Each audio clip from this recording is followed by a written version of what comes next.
I'm talking about making full use of audio cassettes like the one you're listening to now. You can turn your automobile into a professional growth seminar on wheels. I'm serious. Cassettes can turn the time you spend driving your car, dressing in the morning, or exercising into solid, effective personal development. While your friends are vegetating on the way to work, listening to the radio that doesn't help them one bit to do a better job, you're picking up new negotiating skills, better sales techniques, or a new creative way to solve problems. Keep building your library of fine, quality cassette resources.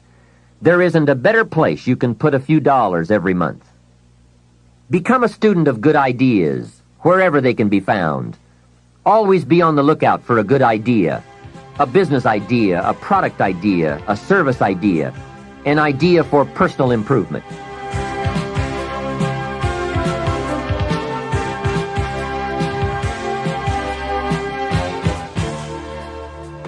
Now, since forming these new habits of personal growth will require some discipline in the beginning, let me give you a key to discipline. Discipline starts with the little ones and works up to the big ones. Start with all the things you can do to make your life better and make you feel better about yourself. Make a list. Life will give you some pretty big challenges if you can handle the small ones. But unless you practice on the small ones and master those, you don't have a chance for the major ones. A man strides out of his house to go straighten out the corporation, and he has not yet straightened out his garage. Who's kidding who? So work on all the disciplines that will improve the quality of your life. And here's an important thought. Everything affects everything else. Every lack of discipline affects every other discipline. Mistakenly, the man says, "This is the only place I let down." See, that's not true. Every letdown affects the rest of your performance. Now here's the positive side. Every new discipline affects every other discipline. Every new thing you try affects the rest of your performance. Isn't that exciting? So get started on every small discipline you can think of. You can't believe what it will do for your self-confidence. And remember, the greatest deterrent to success is lack of self-confidence. And lack of self-confidence comes from not doing what you could do. Next comes self-motivation. And really, it's the only kind of motivation there is. Self-motivation. I was on a lecture tour in Australia not long ago, and the press interviewed me. And they asked me, "Mr. Rohn, are you one of those American motivators?" I said, "No. I'm a businessman. I can share my ideas and my experiences, but people have to motivate themselves." Hey, I found out you can't change people. They can change themselves, but you can't change them. Lord knows, I've tried. I had a super group of salespeople back in those early days, and I said, "I'm going to make them successful if it kills me." Guess what? I almost died. You can't do that. In management, we learn good people are found, not changed. If you want good people, you have to find them. That's the best answer I can give you. If you want motivated people, you have to find them, not motivate them. The first rule of management is don't send your ducks to Eagle School. Why? Because it won't work. I've tried it all. I picked up a magazine not long ago in New York, which had a full-page ad in it for a hotel chain. The first line of the ad read, "We do not teach our people to be nice." Now that got my attention. And the second line said, "We simply hire nice people." I thought, what a clever shortcut. Motivation is a mystery. Why some people are and some are not. Why does one person in sales see his first prospect at 7 in the morning, and the other salesperson sees his first prospect at 11 in the morning? Why would one start at 7 and the other start at 11? I don't know. I call it mysteries of the mind. I give a lecture to 1,000 people. One walks out and says, "I'm going to change my life." Someone else walks out with a yawn and says, "I've heard all this stuff before." Why is that? Why aren't they both affected the same? I don't know.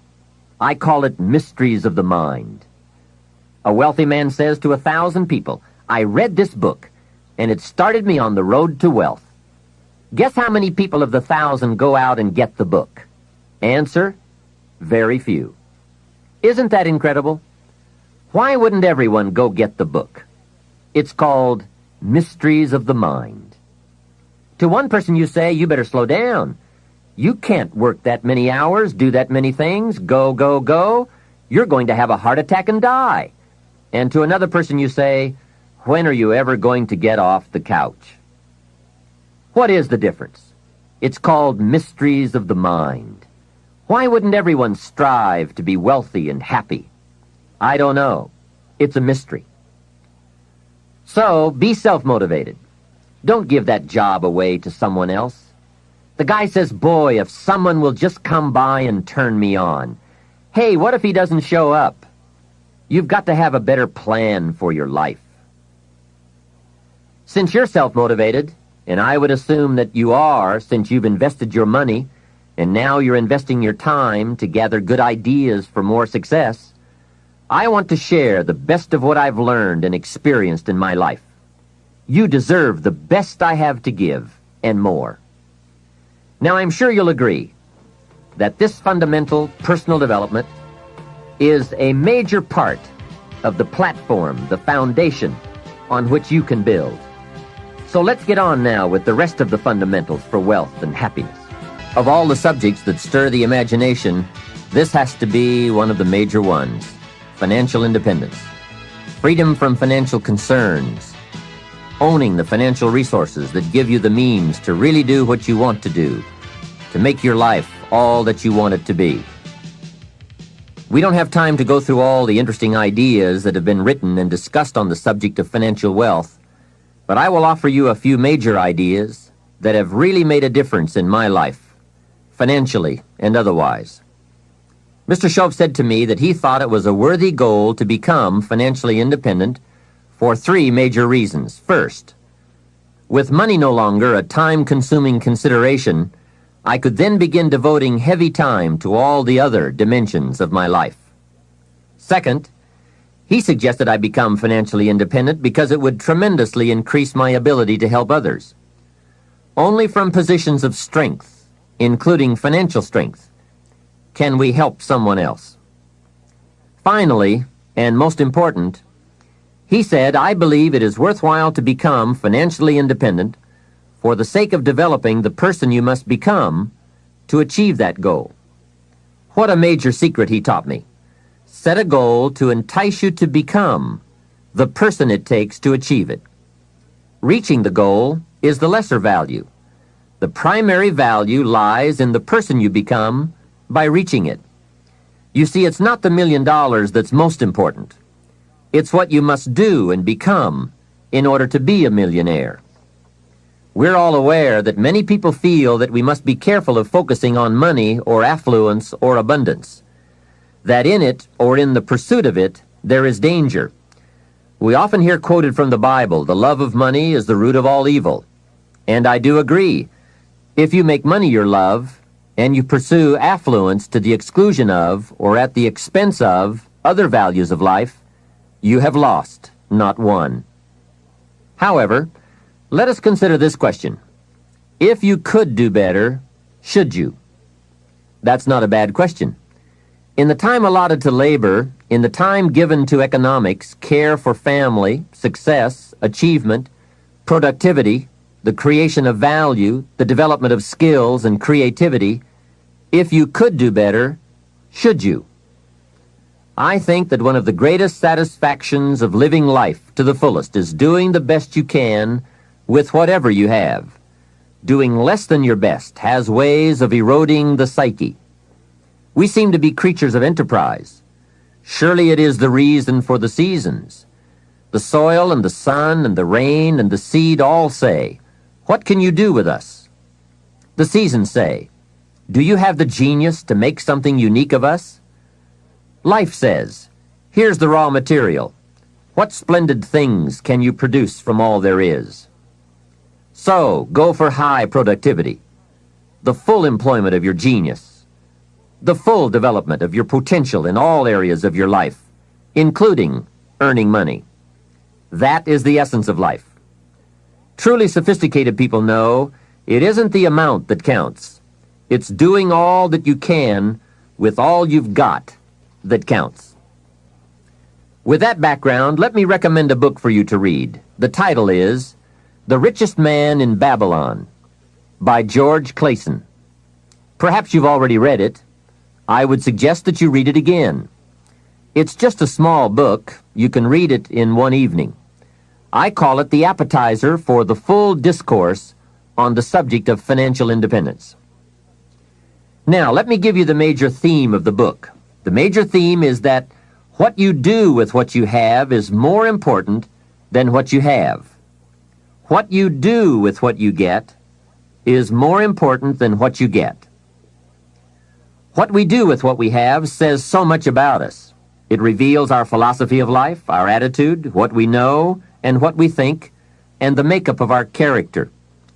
It is a reflection of what is going on inside of our head and within our value system and decision-making process.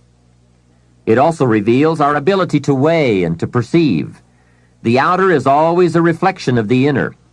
It is an indication, a reading, a revealing.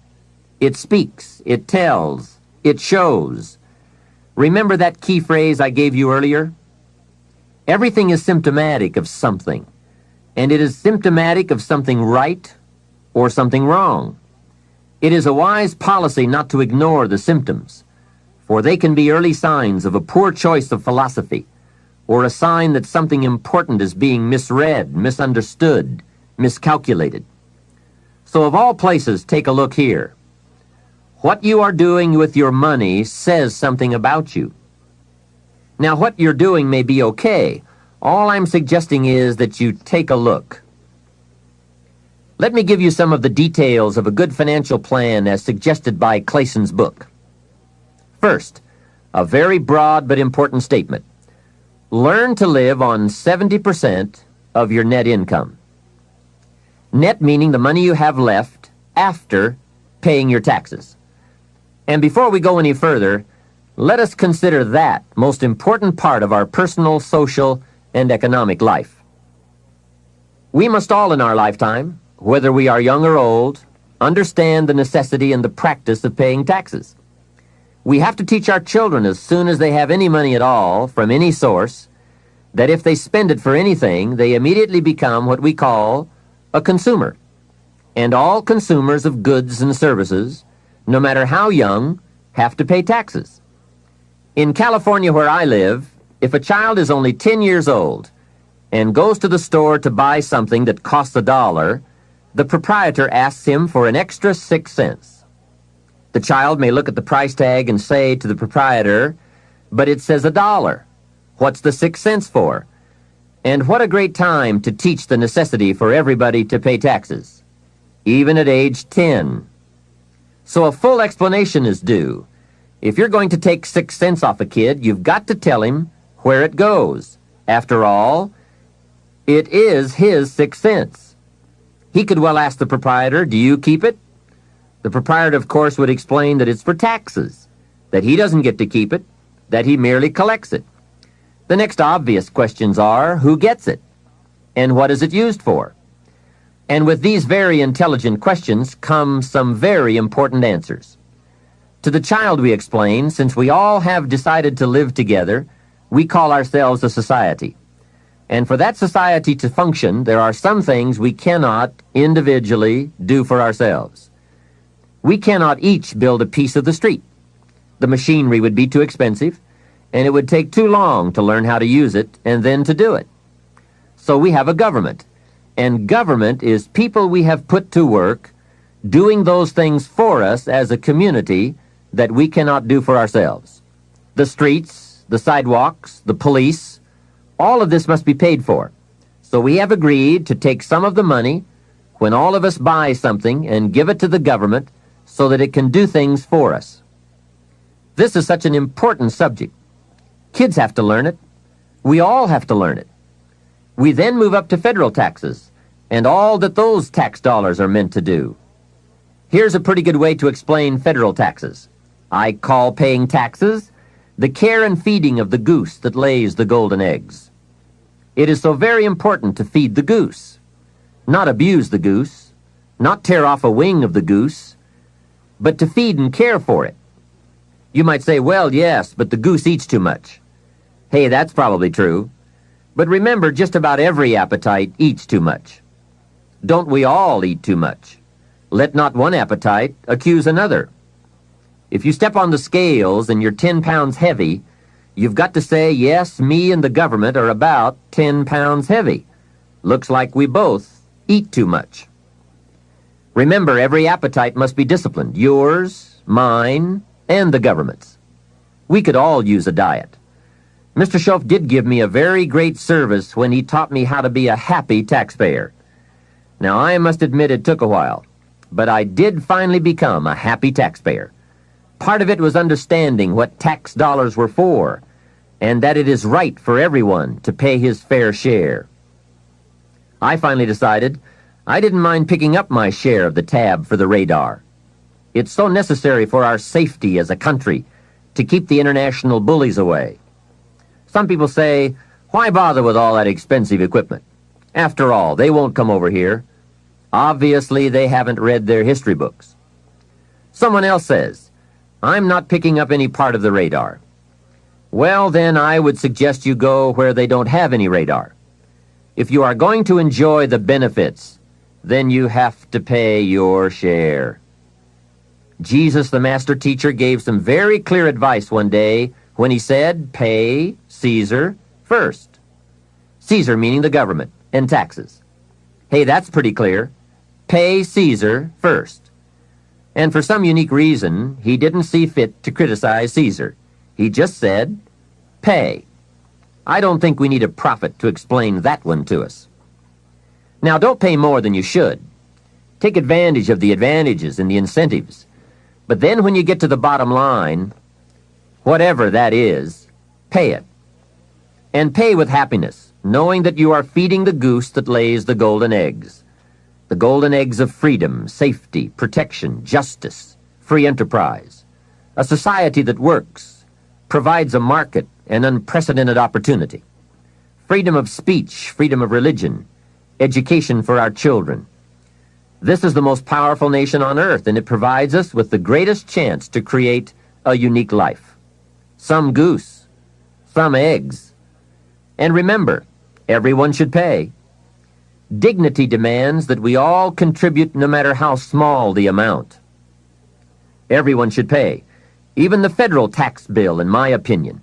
If only $1 a year, that's okay. Just so you can say with dignity, I pay my fair share.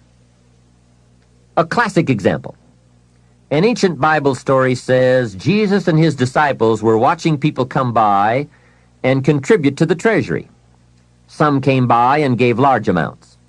Some gave average amounts. And some gave modest amounts. The story then continues. A little lady came along and put 2 pennies in the treasury. Jesus said to his disciples, look at that. The lady and the 2 pennies. They said, 2 pennies? You give us this example out of all who made a contribution? 2 pennies? He said, you don't understand. She gave more than anyone else. They said, 2 pennies? More than anyone else? Some have given fortunes. He said, you don't understand. Her 2 pennies represented, I'm sure, more of what she had than the large amounts represented of what their givers had. So she gave the most. How remarkable. But let's continue the story. Sometimes what is not said or reported is also a valuable part of the story. Consider what Jesus did not do. He did not take the 2 pennies out of the treasury and run after the little lady and say, here, little lady, we have observed that you are so poor and so pitiful, we're going to give you back your 2 pennies. We just can't let you pay. What an incredible insult that would have been. She would surely have said, aren't my 2 pennies good enough? They represent a great portion of what I have. Will you take away my dignity? No, that scene did not occur. And what a meaningful lesson. We learn from what did not happen as well. Let me give you the eloquence of silence, the eloquence of what was not reported but certainly must have been true. And it reads, Jesus left her 2 pennies in the treasury. What an important silent statement. It's of the highest philosophy. It best explains our earthly experience. Life is conditional. Value is on the other side of price. And of first importance is the act, not the amount.